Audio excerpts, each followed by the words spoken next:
Hello बच्चों, कैसे हैं आप लोग। आशा करता हूँ आप लोग बेहतरीन होंगे और आपकी तैयारी भी बेहतरीन तरीके से चल रही होगी। हमेशा की तरह आप लोग के बीच एक नए वीडियो के साथ, नए लेक्चर के साथ, नए टॉपिक के साथ उपलब्ध हुआ हूँ। आइए चलिए देखते हैं। जैसा कि आप चित्र में देख सकते हैं स्क्रीन पर कि आज का टॉपिक जो है वो वानस्पतिक कीटनाशक जो बोटेनिकल इंसेक्टिसाइड होते हैं उनके बारे में है। तो अक्सर इससे भी क्वेश्चंस आपके UP triple S C AGTA कैन सुपरवाइज़र का जो पेपर है और साथ ही साथ जो यूपी PCS वगैरह के जो भी पेपर होते हैं उसमें आपसे एग्रीकल्चर के क्वेश्चंस के तौर पर इससे पूछ लिए जाते हैं। तो उसके लिए ये काफ़ी ज़्यादा महत्वपूर्ण हो जाता है। तो इसको ये काफ़ी ज़्यादा हमारे लिए इम्पोर्टेंट हो जाता है। तो आइए चलिए इसको देखते हैं। तो ये जो इंसेक्टिसाइड जो होते हैं ये प्राकृतिक रासायनिक पदार्थ होते हैं जो क्या बोला जाता है कि हमारे पौधों के जो विभिन्न भाग होते हैं जैसे कि बीज, पत्ती, जड़, फूल, ये जो भी चीज़ होते हैं, seed, leaves, root and flower, जो भी चीज़ हैं, तो उनकी चीज़ों से ये क्या बोला जाता है, एक्सट्रैक्ट से ये प्राप्त किए जाते हैं। ठीक ना। और ये हमारे क्या बोला जाता है कि रेसिस्टेंट होते हैं, पेस्ट के लिए रेसिस्टेंट होते हैं। तो ये काफ़ी ज़्यादा महत्वपूर्ण हो जाते हैं और इनसे सवाल आपसे परीक्षाओं में पूछ लिए जाते हैं। आइए इसके बारे में और अभी आगे हम लोग देखेंगे। ये तो चीज़ था कि जैसे कि आप इतना ध्यान रख लीजिए कि अगर बोटेनिकल इंसेक्टिसाइड अगर पूछता है तो बोटेनिकल का मतलब है, वानस्पतिक का मतलब है पादप, पौधे। ठीक ना। और ये पौधे के ही किन्हीं भागों से, किन्हीं का मतलब क्या, बीज जो उनके सीड होंगे, उसके लीव्स होंगे, रूट होंगे, फ्लावर होंगे, उनसे ये क्या बोला जाता है, उनके एक्सट्रैक्ट से जो ये चीज़ें तैयार की जाती हैं। तो ये उस टाइप के बोटेनिकल इंसेक्टिसाइड्स के अंतर्गत आते हैं। आइए आगे की तरफ देखते हैं। ठीक है। अब यहाँ पे जो हमारा बोटेनिकल इंसेक्टिसाइड है उसमें पहला हम यहाँ पर देखेंगे अजाडिरेक्टिन। ठीक ना, अजाडिरेक्टिन। तो ये जो हमारा है मेनली रूप से अजाडिरेक्टिन इंडिका, अजाडिरेक्टा इंडिका जो है, नीम जिसको हम बोलते हैं, तो उसके बीज और क्या बोला जाता है, गुठली, जो सीड और कर्नेल्स जो होते हैं उसके द्वारा ये मतलब प्राप्त होते हैं। इसका सोर्स मेनली जो क्या बोला जाता है कि नीम का पौधा है ये। तो और इसको अजाडिरेक्टिन, निम्बीन, निम्बिडीन जो है इसका कंपोनेंट्स होता है। मोड ऑफ एक्शन की अगर बात करें तो ये कीटों को भोजन जो होता है उसको करने से ये रोकता है, फीडिंग जो बिहेवियर उनके होते हैं। साथ ही साथ जो हमारा उनका ग्रोथ रेगुलेटर जो होता है, जो मॉल्टिंग की क्रिया होती है उसको होने से रोकता है। और साथ ही साथ ये कीटों को दूर भगाने में भी काम करता है, रेपेलेंट्स के रूप में भी काम करता है। ठीक है। तो यहाँ पे एक चीज़ लिखा है, परीक्षा बिंदु, यह सबसे सुरक्षित जैव कीटनाशक है। नीम की खली, नीम केक जो होता है मृदा में नाइट्रिफिकेशन की दर को कम कर देता है। ठीक ना। तो इसको हम नाइट्रोजन के सोर्स के रूप में भी हम यूज करते हैं। तो ये काफ़ी ज़्यादा महत्वपूर्ण हो जाता है नीम अजाडिरेक्टिन जो है। आइए आगे की तरफ देखते हैं। पायरेथ्रम, ये भी पूछ लिया जाता है अक्सर कि आखिर ये किसका सोर्स है, किस से प्राप्त होता है। तो ये हमारा क्राइसेंथीमम सेंड्रिपेरम जो फोलियम जो होता है उसके फूलों से प्राप्त होता है। ये भी पूछ लिया जाता है आपसे कि जो पायरेथ्रम होता है गुलदाउदी में, क्राइसेंथीमम में, ये किसके भाग से ये प्राप्त होता है। तो ये हमारा यहाँ पे फ्लावर्स सही होगा। और मोड ऑफ एक्शन की अगर बात करें तो जो उनके जो नर्वस सिस्टम होते हैं, तंत्रिका तंत्र जिसको हम बोलते हैं, उस पर ये प्रभाव करते हैं और उनको ये मतलब पैरालाइज कर देते हैं। ठीक ना। ये अचेत अवस्था में उसको कर देते हैं पैरालाइज। और इसका अगर परीक्षा के दृष्टिकोण से अगर देखा जाए तो ये तो पूछा ही जा सकता है कि आखिर ये किससे प्राप्त होता है। साथ ही साथ इसका प्रयोग घरेलू मच्छर को भगाने में, ठीक ना, लिक्विफाइड जो फार्म होता है, और भंडारण कीट में भी हम इसका प्रयोग करते हैं। तो ये काफ़ी ज़्यादा महत्वपूर्ण हो जाता है। आइए आगे की तरफ देखते हैं। निकोटीन, ठीक ना। तो निकोटीन जो है उसका सोर्स है तंबाकू, निकोटियाना टोबैकम, और इसका जो मेनली सोर्स है तंबाकू में इसके पत्तियों और उसके जो डंठल होते हैं, लिप्स और स्टेम, उससे प्राप्त होता है ये, ठीक ना।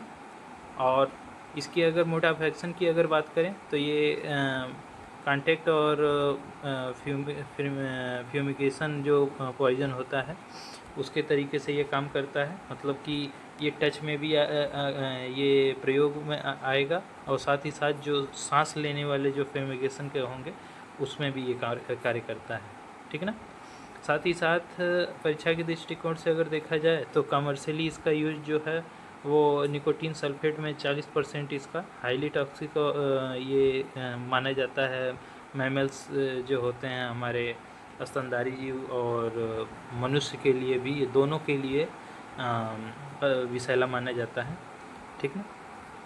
आइए आगे की तरफ देखते हैं। रोटिनोन में अगर देखा जाए तो ये हमारा दलहनी पौधों से ये प्राप्त होता है, और उनमें ये उनके जड़ों से, ठीक ना।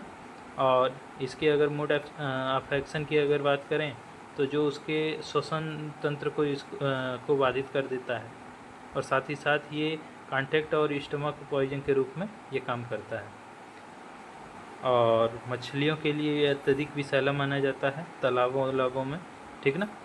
तालाब वगैरह की मछलियों में ये अत्यधिक विषैला माना जाता है, इसलिए मछलियों को हटाने के लिए प्रयोग किया जाता है।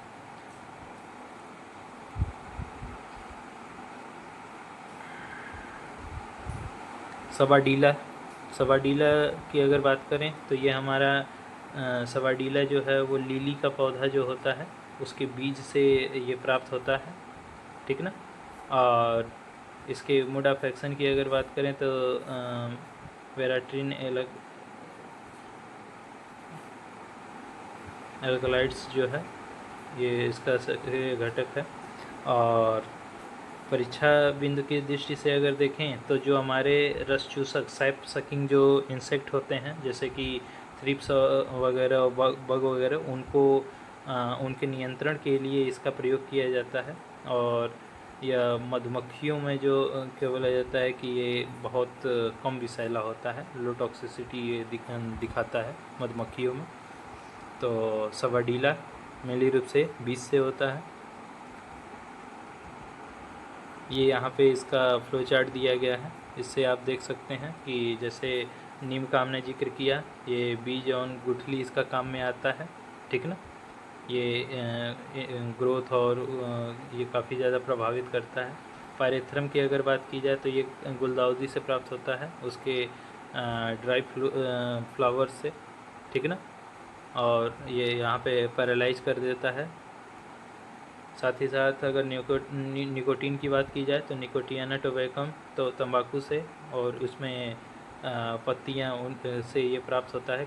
डंठल भी होते हैं, मतलब पत्तियाँ मेन रूप से होती हैं। तो ये सांस लेने वाले जो होते हैं और कांटेक्ट वाले, तो उनके रूप में जो बनाया जाता है उसमें 40% निकोटीन सल्फेट में इसका प्रयोग 40% होता है। रोटिनोन की अगर बात की जाए तो जो लेग्यूमिनस जो पौधे होते हैं, दलहनी फसलें, उनसे ये प्राप्त होता है, उनके जड़ों से, ठीक ना। और ये जो मछली होते हैं उनके लिए ये भी इसका कार्य करता है, ठीक ना। सवाडीला की अगर, जैसे हमने ऊपर ये सारी चीज़ें पढ़ी हैं कि ये सवाडीला के पौधे से प्राप्त होता है, उनके सीड से, ठीक ना। और सेप सकिंग जो इंसेक्ट होते हैं उनके लिए ये काफ़ी ज़्यादा महत्वपूर्ण हो जाता है, और ये मधुमक्खियों के लिए काफ़ी सुरक्षित माना जाता है। राइनिया जो होता है, राइनिया से प्राप्त होता है, जिसमें स्टेम या रूट्स इसमें काम में लिए जाते हैं, और वो मांसपेशियाँ संकुचन और ध्वक जो होता है, कैल्शियम कैनाल, तो उसके लिए काम में लिया जाता है। तो इस पे हम लोग एक जानकारी इकट्ठा किए, ठीक ना। साथ ही साथ एक और यहाँ पे दिया गया है करंजीन। करंजीन जो है वो करंज के पौधे से प्राप्त होता है, जिसमें उसका जो सीड ऑयल होता है उससे, और ये हमारा बायो इंसेक्टिसाइड और फंजीसाइड का गुण इसके अंतर्गत होता है, ठीक ना। तो ये अक्सर पूछ लिए जाते हैं, ये काफ़ी ज़्यादा महत्वपूर्ण हो जाता है। साथ ही साथ अगर इसमें कुछ क्वेश्चंस ऐसे हैं जो आपकी परीक्षाओं में पूछ लिए जाते हैं, तो एक दो क्वेश्चन यहाँ पर उसको भी हम देखेंगे। तो पायरेथ्रम जो है प्राकृतिक कीटनाशक पौधे के किस भाग से प्राप्त किया जाता है? तो जैसा कि हम वहाँ पर पढ़े थे, ऑप्शन नंबर सी जो है सूखा फूल जो उसका ड्राई फ्लावर होता है उससे प्राप्त किया जाता है पायरेथ्रम, ठीक ना। तो यहाँ पे हमारा ऑप्शन नंबर सी सही होगा। उसी तरीके से निम्नलिखित में से कौन सा वानस्पतिक कीटनाशक मछलियों के लिए अत्यधिक विषैला होता है? तो जो हमारा रेटिनोन जो होता है वो हमारा यहाँ पे ऑप्शन नंबर बी सही होगा, क्योंकि ये लेग्यूम के पौधों की जड़ी जो होती हैं उनसे प्राप्त होता है, ठीक ना। तो ऑप्शन नंबर बी हमारा यहाँ पे सही होगा। अजाडिरेक्टिन की अगर बात की जाए, रसायन मुख्य कार्य करता है, तो ऑप्शन नंबर बी हमारा यहाँ पे सही होगा। जो भोजन अवरोधक होते हैं एंटीफिडांट, और जो IGR होता है इंसेक्ट ग्रोथ रेगुलेटर, उसमें ये मुख्य कार्य करता है। जो मॉल्टिंग की क्रिया होती है उस प्रक्रिया को ये रोक देता है। साथ ही साथ जो खाने की जो उनके बिहेवियर होते हैं उनको भी ये रोकने का कार्य करता है। तो अजाडिरेक्टिन जो है उसका मुख्य कार्य ये है, ठीक ना। और अजाडिरेक्टिन की अगर बात की जाए तो ये नीम की फसल से, पौधे से ये प्राप्त होता है, ठीक ना। उसके जो सीड्स होते हैं, कर्नेल्स होते हैं, उनसे ये प्राप्त होता है। तो यहाँ पर कुछ दिया गया है कि जैसे कि इम्पोर्टेंट टिप्स के बारे में, कि जैसे परीक्षा में प्रायः ये एक तरफ इसमें लिख देगा कि अजाडिरेक्टिन, पायरेथ्रम, रेटिनोन, ठीक ना, ये कीटनाशक का नाम लिख देगा, और उसके बाद ये मिलान करने को दे देता है कि आखिर ये किससे प्राप्त होता है। तो जैसे अजाडिरेक्टिन हुआ सीड से प्राप्त होता है, पायरेथ्रम जो हुआ वो फ्लावर से प्राप्त होता है, रेटिनोन जो हुआ वो रूट से प्राप्त होता है। इसी तरीके से नीम का दोहरा उपयोग अगर पूछ दे कि नीम की खली जो होती है वो उर्वरक के रूप में नाइट्रोजन का जो नाइट्रिफिकेशन जो होती है उसको रोकने का कार्य करती है। साथ ही साथ कीटनाशक का भी ये हमारा कार्य करती है, ठीक ना। पर्यावरणीय लाभ के बारे में अगर देखें तो जो बोटेनिकल इंसेक्टिसाइड होते हैं वो मृदा और जो सॉइल और वाटर में लंबे समय तक जो रेसिड्यूअल जो इनका गुण होता है वो इसमें लंबे समय तक नहीं छोड़ते हैं, ठीक ना। इसलिए इसको हम सस्टेनेबल एग्रीकल्चर के रूप में इसका हम विशेष महत्व मानते हैं। ये हमारे लिए काफ़ी ज़्यादा महत्वपूर्ण हो जाता है, ठीक ना। तो आशा करता हूँ कि ये जानकारी आप लोगों को अच्छी लगी होगी, ठीक। तो ऐसी ही जानकारी के लिए आप हमारे चैनल से बने रहिए। और आप अन्य प्लेटफॉर्म से भी आप जुड़ सकते हैं, जो भी जैसे कि हम आपके इंस्टाग्राम पर भी उपलब्ध हैं, यूट्यूब पर भी तो उपलब्ध हैं ही, साथ ही साथ आप हमारे व्हाट्सएप चैनल लिंक बायो में दिया गया है, वहाँ से आप व्हाट्सएप और टेलीग्राम के माध्यम से भी आप जुड़ सकते हैं। ये फ्री कंटेंट आप लोगों को समय समय से उपलब्ध कराया जाएगा। और कोई भी अगर जानकारी, कोई भी क्वेरी हो, आप कमेंट बॉक्स में लिख सकते हैं। कोई भी चीज़ पर आपको नहीं समझ में आ रहा हो, चाहे किसी चीज़ पर आपको वीडियो चाहिए, वो भी सारी चीज़ें आप वहाँ पे डाल सकते हैं। हम उसके लिए उपलब्ध कराने की कोशिश करेंगे। हम खुद उसको बनाकर आप लोग के समक्ष लाएंगे। फिर मिलते हैं एक नए वीडियो में, नए लेक्चर के साथ, नए टॉपिक के साथ। तब तक के लिए धन्यवाद।